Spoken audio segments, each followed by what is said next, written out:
الحمدللہ رب العالمین والصلاة والسلام علی سید المرسلین اما بعد فاعوذ باللہ من الشیطان الرجیم بسم اللہ الرحمن الرحیم۔ سورہ بقرہ آیت نمبر 125 میں اللہ تبارک و تعالی ارشاد فرماتا ہے وَإِذْ جَعَلْنَا الْبَيْتَ مَثَابَةً لِلنَّاسِ وَأَمْنًا وَاتَّخِذُوا مِن مَّقَامِ إِبْرَاهِيمَ مُصَلًّى وَعَهِدْنَا إِلَىٰ إِبْرَاهِيمَ وَإِسْمَاعِيلَ أَن طَهِّرَا بَيْتِيَ لِلطَّائِفِينَ وَالْعَاكِفِينَ وَالرُّكَّعِ السُّجُودِ آمنت باللہ صدق اللہ العظیم۔ فرمایا اور یاد کرو جب ہم نے اس گھر کو لوگوں کے لیے مرجع اور امان بنایا، اور اے مسلمانوں تم ابراہیم کے کھڑے ہونے کی جگہ کو نماز کا مقام بناؤ، اور ہم نے ابراہیم و اسماعیل کو تاکید فرمائی کہ میرا گھر طواف کرنے والوں، اعتکاف کرنے والوں اور رکوع و سجود کرنے والوں کے لیے خوب پاک صاف رکھو۔ شروع میں فرمایا کہ ہم نے اس گھر کو لوگوں کے لوٹنے کی جگہ اور امان بنایا۔ یہاں گھر سے مراد تمام حرم شریف ہے۔ مثابتاً کا لفظ استعمال ہوا آیت مبارکہ میں۔ مثابتاً کہتے ہیں بار بار لوٹنے کی جگہ، تو یہاں مسلمان بار بار لوٹ کر حج و عمرہ اور زیارت کے لیے جاتے ہیں، اور جو نہیں جا سکتا وہاں جانے کی تمنا کرتا ہے، تو اس لیے اس جگہ کو مثابتاً بھی کہتے ہیں۔ اور امن کہا کہ امن بنانا، کہ امن کی جگہ بنایا، تو اس سے کیا مطلب ہے؟ امن بنانے سے مراد یہ ہے کہ جو حرم ہے، کعبہ ہے، اس میں قتل و غارت یہ حرام ہے، اور یہ بھی ہے کہ یہاں پر شکار جو ہوتا ہے، جس جانور کو شکار کیا جاتا ہے اس کو بھی امن ملتا ہے کہ یہاں پر اسے شکار نہیں کیا جاتا۔ اور حرم شریف کے بارے میں یہاں تک لکھا گیا ہے کہ حرم شریف میں شیر بھیڑیے بھی شکار کا پیچھا نہیں کرتے، اگر اس حدود میں ہو تو وہ بھی شکار نہیں کرتے، بلکہ وہ چھوڑ کر چلے جاتے ہیں۔ اور یہاں پر جو فرمایا کہ امن کی جگہ بنایا، امان بنایا، تو اس سے مراد یہ بھی لی گئی ہے کہ یہاں پر مومن داخل ہو کر عذاب سے محفوظ ہو جاتا ہے، عذاب سے مامون ہو جاتا ہے، تو کہا کہ امن والا بنایا۔ اور اس جگہ کو حرم اس لیے کہتے ہیں کہ اس میں قتل، ظلم کرنا، شکار کرنا یہ حرام و ممنوع ہے، اور کوئی مجرم بھی داخل ہو جائے تو اسے یہاں پر کچھ نہ کہنے کا حکم ہے، تو حرم حرام سے کہ اس کو ان چیزوں سے محفوظ کر دیا۔ البتہ بعض خاص صورتوں میں حرم میں بھی قتل کیا جا سکتا ہے، اس میں انتہائی صورت، جیسا کہ نبی اکرم صلی اللہ علیہ وآلہ وسلم کے زمانہ میں جو گستاخی رسول تھے انہیں کعبہ کی دیواروں کے ساتھ ہی قتل کیا گیا۔ اس کے علاوہ عام احکام اس سے مختلف ہیں کہ یہاں پر اگر کوئی مجرم بھی ہو اسے باہر نکال کر پھر اس کے اوپر جو بھی کیا جائے گا، لیکن یہاں پہ ہوتے ہوئے ایسا نہیں ہوگا۔ اور کہا کہ وَاتَّخِذُوا مِن مَّقَامِ إِبْرَاهِيمَ مُصَلًّى، اللہ تعالیٰ نے حکم دیا کہ تم ابراہیم کے کھڑے ہونے کی جگہ کو نماز کا مقام بناؤ۔ مقام ابراہیم یہ وہ پتھر ہے کہ جس پر کھڑے ہو کر حضرت ابراہیم علیہ السلام نے کعبہ شریف کی تعمیر کی تھی، اور یہ پتھر ایسا پتھر تھا جب آپ اس پر کھڑے ہوتے تو یہ پتھر آپ کے لیے نرم ہو جاتا، کیونکہ دیر تک کھڑے ہونا سخت چیز پر یہ دشواری کا باعث ہے، تکلیف کا باعث ہے، تو یہ پتھر حضرت ابراہیم علیہ السلام کے لیے موم بن جاتا،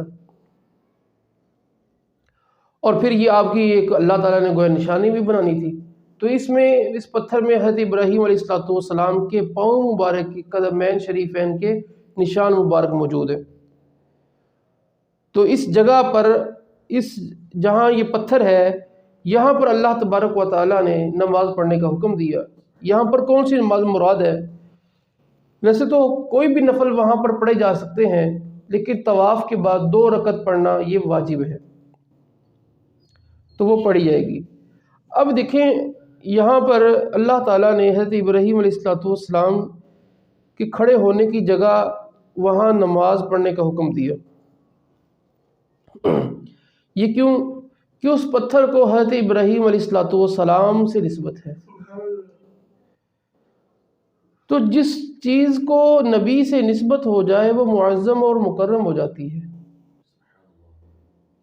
تو اس لیے ہم انبیاء کرام بزرگان دین سے نسبت رکھنے والی چیزوں کو بطور تبرک استعمال کرتے ہیں، ان کی تعظیم بجا لاتے ہیں کہ یہ پتھر یہ تو کچھ بھی نہیں ہے اپنی ذات میں، اس کی نسبت ہے۔ تو جب پتھر کی نسبت نبی سے ہو جائے تو وہ معظم اور مکرم بن جاتا ہے۔ تو جس انسان کی نسبت نبی سے ہو جائے تو وہ کیسا معظم اور مکرم ہوگا۔ تو صحابہ کرام علیہم الرضوان، اہل بیت اطہار، تابعین، ان سب کی نسبت رسول اللہ صلی اللہ علیہ وآلہ وسلم سے ہے، تو وہ یہ بدرجہ اولا یہ معظم اور مکرم ٹھہریں گے، کیونکہ انسان تو اشرف المخلوقات ہے۔ اور پھر یہ آیت مبارک ہمیں بتاتی ہے کہ نماز میں کسی نبی کی تعظیم آنا یہ نماز کے خلاف نہیں ہے، کہ یہ ایک انڈرسٹوڈ سی بات ہے کہ جب بندہ مقام ابراہیم کے پاس کھڑے ہو کر نماز پڑھے گا تو کیا خیال ہوگا؟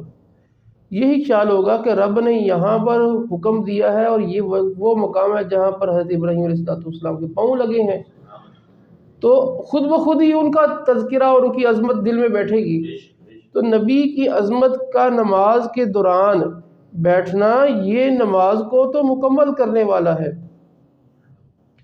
تو جب حضرت ابراہیم علیہ السلام کا ذکر، ان کی تعظیم نماز میں نماز کے منافی نہیں، اللہ کی توحید کے منافی نہیں، تو رسول اللہ صلی اللہ علیہ وآلہ وسلم کا ذکر، ان کا خیال نماز کے کیوں کر منافی ہو سکتا ہے؟ یہ تو نماز کو مکمل کرنے والا ہے۔ تو ہمیں آقا علیہ السلام کی عظمت کو دل میں بٹھانے کی توفیق عطا فرمائے۔ پھر یہاں پر فرمایا ان طہیرا، حضرت ابراہیم اور اسماعیل علیہ السلام ان دونوں کو حکم ہوا کہ اللہ کے گھر کو پاک صاف رکھیں۔ تو اس سے پتہ چلا کہ خانہ کعبہ اور مسجد حرام شریف کو حاجیوں کے لیے، عمرہ کرنے والوں کے لیے، طواف کرنے والوں کے لیے، نمازیوں کے لیے یہ پاک صاف رکھا جائے۔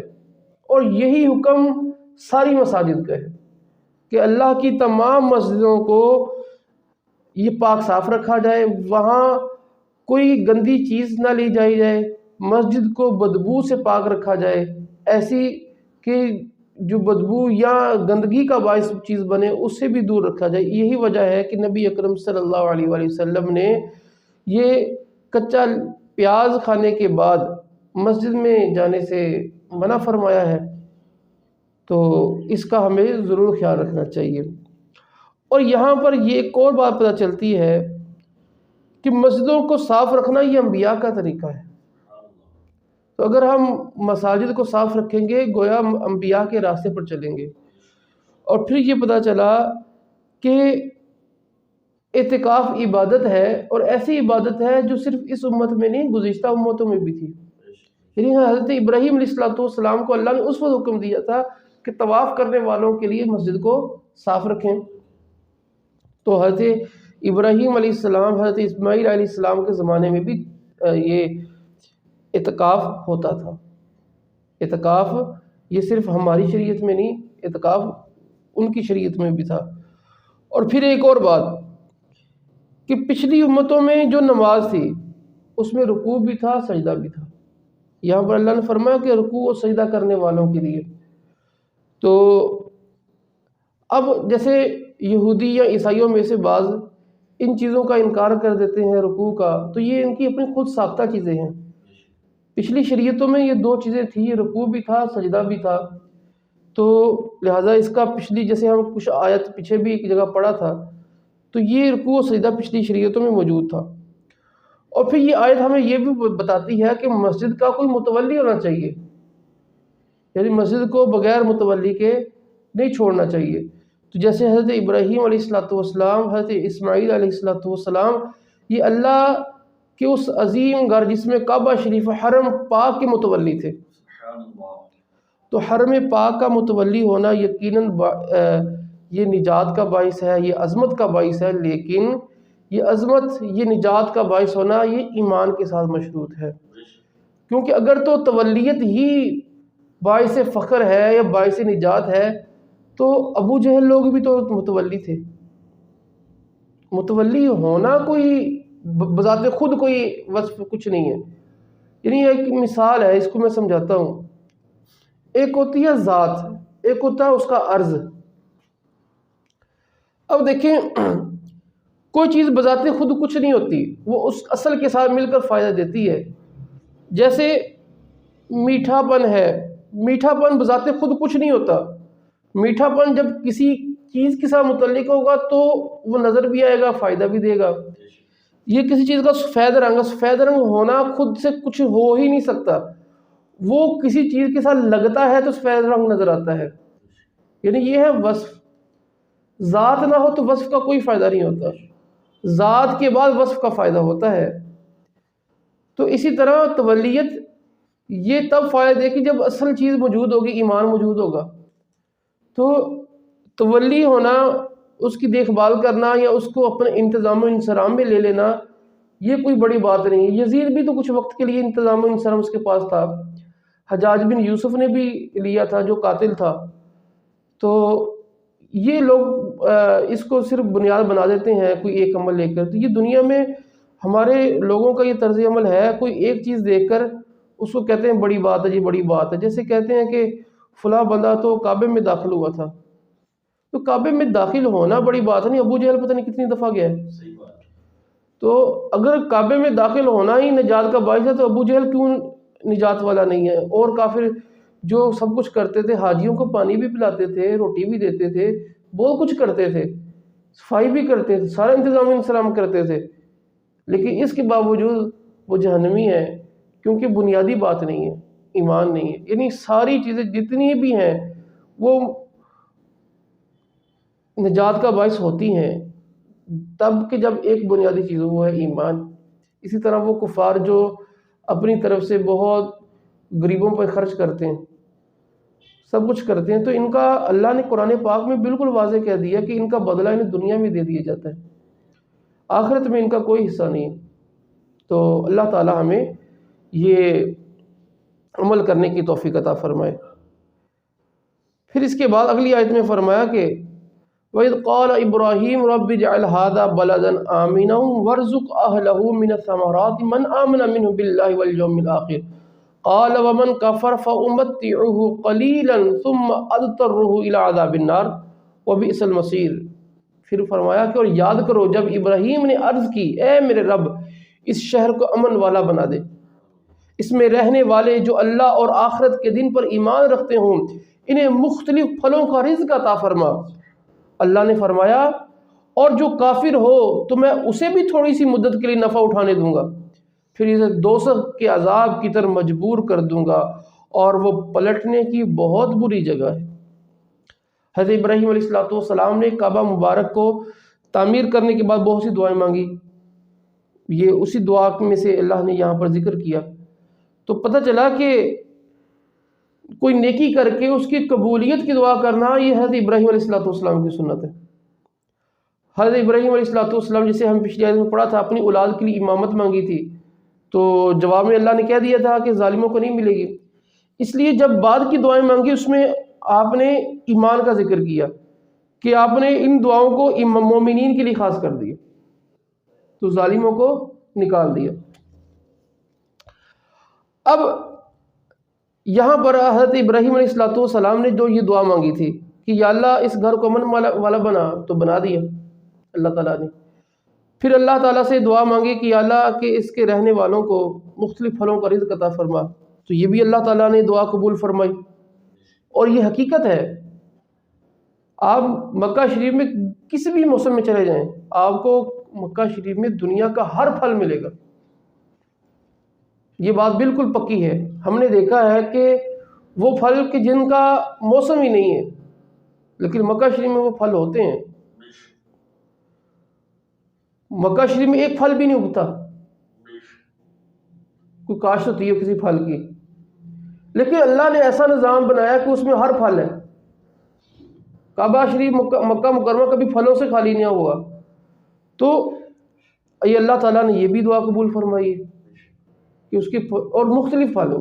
یہ جو فرمایا مختلف پھل، واقعی مختلف پھل، یہ نہیں ہے کہ ایک پھل ہوگا کہ کیلے ملتے رہیں گے، سیب ملتا رہے گا، انار ملتا رہے گا، نہیں، مکہ شریف میں ہر پھل ملتا ہے، ہر پھل یہ سدا رہتا ہے۔ تو یہ جو دعا تھی حضرت ابراہیم علیہ السلام کی، اللہ تعالیٰ نے اسے قبول فرمایا۔